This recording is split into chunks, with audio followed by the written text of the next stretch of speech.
আজকের এই দিনটি আমি মনে করি আমাদের সকলের কাছে এক ঐতিহাসিক দিন। এই দুর্গা অঙ্গন বিশ্বের বৃহত্তম দুর্গা অঙ্গন হিসেবে প্রতিষ্ঠিত হবে। সেই দুর্গা অঙ্গন হবে বাংলার সাংস্কৃতিক মিলনস্থল, যা দেশ বিদেশে লক্ষ লক্ষ পর্যটকদের কাছে বাংলার শিল্প, বাংলার সংস্কৃতি, বাংলার বৈচিত্র্যের মধ্যে ঐক্য সেটাকেও তুলে ধরবে। দিনে 1 লক্ষ দর্শনার্থী আসতে পারবেন এখানে। 365 দিনই এখানে মা দুর্গা পুজোর নিত্য আঙিনা হবে এবং নানা রকম সাংস্কৃতিক প্রোগ্রাম দেখতে সুযোগ পাবেন। সংস্কৃতি জগতের অনেক কর্মসংস্থান হবে, সেলফ হেল্প গ্রুপ, অনেক দোকানঘাট তৈরি হবে। মানুষ একটা তীর্থক্ষেত্রে গেলে অনেক কিছু কিনতে চায় লোকাল, সে সুযোগগুলো হবে, অনেক এমপ্লয়মেন্ট জেনারেশন হবে। আমরা এখনো মনে করি ধর্ম যার যার, উৎসব কিন্তু সবার।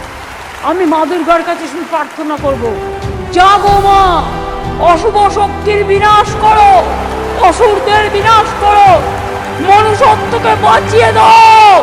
মানুষকে বড্ড হয়রান হতে হচ্ছে। এই 1 মাসের মধ্যে 50 জনের বেশি মানুষ আত্মহত্যা করেছেন বা মারা গেছেন।